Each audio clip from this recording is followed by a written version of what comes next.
A terceira temporada de One Punch Man finalmente chegou. Depois de ter acabado com aquela centopeia gigante, agora uma nova ameaça apareceu. Mas não tem problema, afinal muita gente aí fala que ele sola até o Goku. O episódio começa com a associação de heróis batendo aquele papo sobre um ataque poderoso que acabou com aquele bicho antes de prejudicar a cidade. Os caras tava agradecendo a Deus que o Saitama conseguiu parar aquela lagosta gigante de um jeito muito sinistro. E era difícil de acreditar, já que esse era um feito que só o King teria poder pra fazer. Enquanto eles agradeciam por ter ele como aliado, o velho avisa que falharam em capturar o Silver Fang. E o cara do nariz de almôndega deixa claro que o Garou não era mais humano e sim um monstro. Inclusive, na próxima vez que ele se encontrar, tem que categorizar ele como uma ameaça de nível dragão. O gordão pergunta se era normal um humano enfrentar os heróis de classe S desarmado. E o narigudo também estava impressionado que o Silver Fang não venceu, mas pelo menos deixou ele gravemente ferido. Então talvez ele não ia ser reforço pra associação de monstros e isso era bom, né? Enquanto um tava mandando chamar o Blast, o outro disse que nem vale a pena tentar, já que esse cara não aceitava receber ordem de ninguém. Mas se a humanidade correr risco sério, com certeza ele iria vir ajudar. Do nada aparece um cara com beiço de linguiça falando que o filho dele foi sequestrado por um monstro. E já que fazia 24 horas de desaparecimento, um humano disse pra ele relaxar que essa operação vai ser comandada por ele. E esse aqui é o Sekingao e a marra dele tava lá em cima, hein? Quando aparece a gatinha da Tatsumaki, ela tava dizendo que não precisava enrolar e que era só chegar lá resolvendo. O crianção tava com o pirulito na boca e dizendo que tinha vários robôs subterrâneos investigando. E o coitado ia ter que ficar 2 dias trabalhando sem descansar. A Tatsumaki teve a brilhante ideia de sair explodir na cidade Z pra encontrar o esconderijo. Mas o mano fala que não dá pra esquecer dos reféns, né? E a gatinha disse que se não fosse isso, ninguém teria chance contra ela. E mesmo o cara avisando que os oponentes eram difíceis, a mina pergunta se ele só veio aqui pra ficar falando isso. Aí do nada sai um holograma do olho dele explicando que o mascarado ignorou todos os avisos e foi complicar a investigação por conta própria. O Ronnie Coleman da Shopee até se assustou. Mas como o cara nunca perdeu uma batalha, então a confiança dele era assim mesmo. Porém, o fato de não ter nenhum sinal dele desde ontem, talvez ele foi derrotado pela primeira vez. A gatinha disse que não tava nem aí e quem sobrou nessa equipe de merda. E o Sekingao fala que como o prazo era de 3 dias, assim que um herói estiver pronto, eles vão aparecer. Depois que um tempo passa, o samurai atômico queria saber por que tava demorando tanto. Aí como o negão explica e pergunta por que esse cheiro de sangue tava vindo dele, o mano fala que ficou retalhando várias criaturas desde ontem, mas nada de encontrar o esconderijo da associação de monstros. Mas ao descobrirem que esse lugar ficava na cidade fantasma, a mulher, que eu acho que não é mulher, falou que vai tomar banho. Só que de repente aparece um cara de cabelo azul todo amostrazinho dizendo que pensou que aqui ia ter pessoas de elite e não amiguinhos do samurai querendo fazer piquenique. O cara tava cagando tanto pra todo mundo que propôs colocar todo mundo correndo risco. E o samurai atômico deixa claro que os discípulos deles eram fortes e qualquer coisa eles protegiam o herói bonitão. Aí o Máscara Doce fala que só tava na classe C porque era mais fácil. E se ele quiser é só subir pra essa a hora que ele desejar. E agora os caras tava discutindo pra saber quem era o mais forte aqui. Lá na prisão, Puri pergunta se ele podia sair pela porta da frente. E o carcereiro fala que ele até pode, mas é bom lembrar que sempre que ele saía pra fazer missão era algo ilegal. E os policiais não gostavam da associação tratar um prisioneiro tão bem, mas dessa vez ia ser importante mesmo, já que surgia um cara com cabeça de gato transformando os presos em monstro e levando com ele. Então se esse grandão era mesmo um herói lá fora, ele queria ver o cara se vingando por eles. Antes dele aparece mais um crush dele entregando uma roupinha de coração e sabe lá Deus o que esses caras gostam, hein? Seu amor me pegou, você bateu tão forte com o teu amor.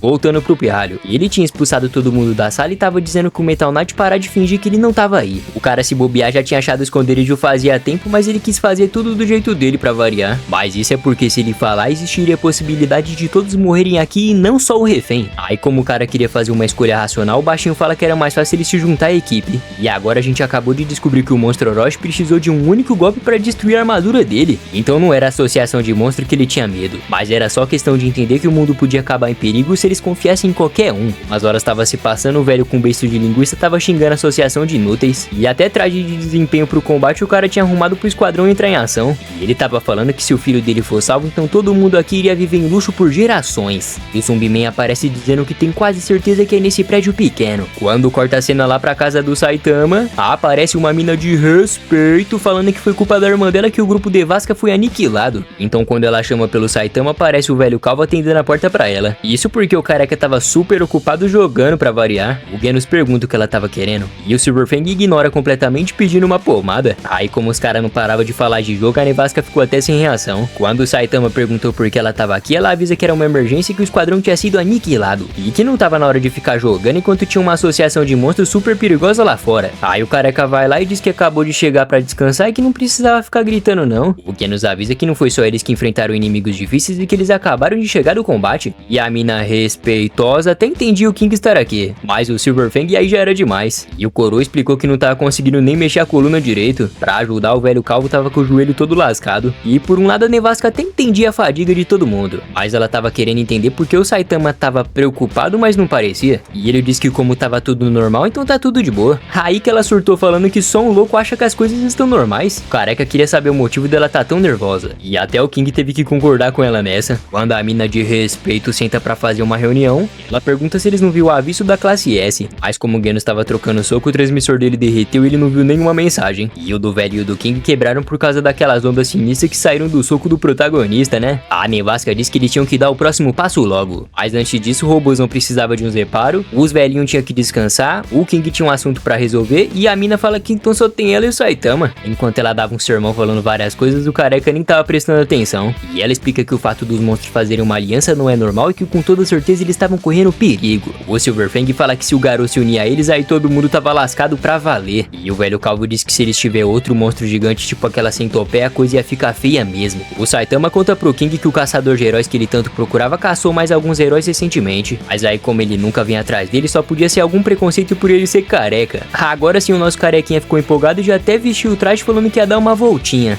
O Genos até perguntou se ele sabia onde o garoto tava, mas o Saitama fala que era só procurar e depois dar um soco nele. Principalmente o mais importante que era comprar repolho lá no mercadinho. E a coitada da Nevasca tava achando impossível convencer o Saitama e seus amigos se juntarem a ela. Em algum lugar desse mundo aparece o garoto acordando sem se lembrar de tudo e querendo saber onde ele tava. Mas logo as suas dúvidas foram retiradas quando ele leu um papel da associação de monstros falando pra ele ficar quieto sem arrumar problema. O humano amassou o papel e tava reclamando da dor que ele tava no corpo. E pense em uma prisão boa, hein? Tinha até roupinha pra ele vestir. Aí como o cara é teimoso, a primeira coisa que ele fez foi sair enquanto se perguntava o que aconteceu com aquele velho desgraçado. Aquele grupo que tinha sido contratado tava implorando pelo perdão do monstro. Mas ele fala que não vai deixar ninguém fugir. E já que o superior deles deu esse traje personalizado, então eles tinham que lutar até a morte. Tudo isso foi culpa desse Megazord espadachim que tinha encontrado eles. E o seu nome era Deus Máquina G5. O garoto tava recebendo uma mensagem de telepatia mandando ele esperar um pouco e não sair daí. Megazord fala que esses trajes são tão poderosos que valiam muito dinheiro. Como só cada usuário podia usar, então era melhor manter eles vivos e usar como peões. E se você tava achando a animação ruim, eu descobri pra onde foi todo o investimento desse episódio.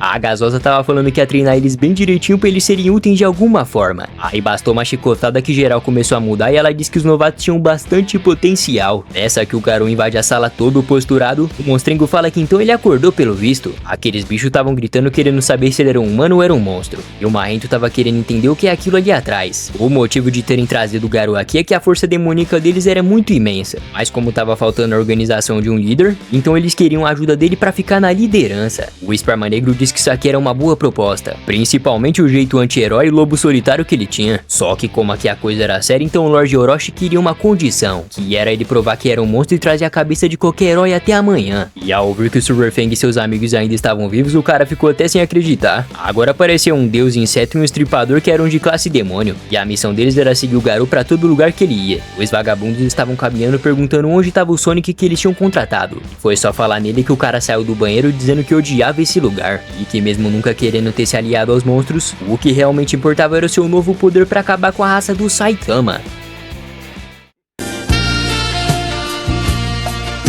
Qual é a cor da sua calcinha, querida? Que negócio é esse? Quer ser minha namorada quando? Hoje ou amanhã? Eu não vou! Ninguém nesse mundo mais vai me humilhar! Ninguém! Ninguém!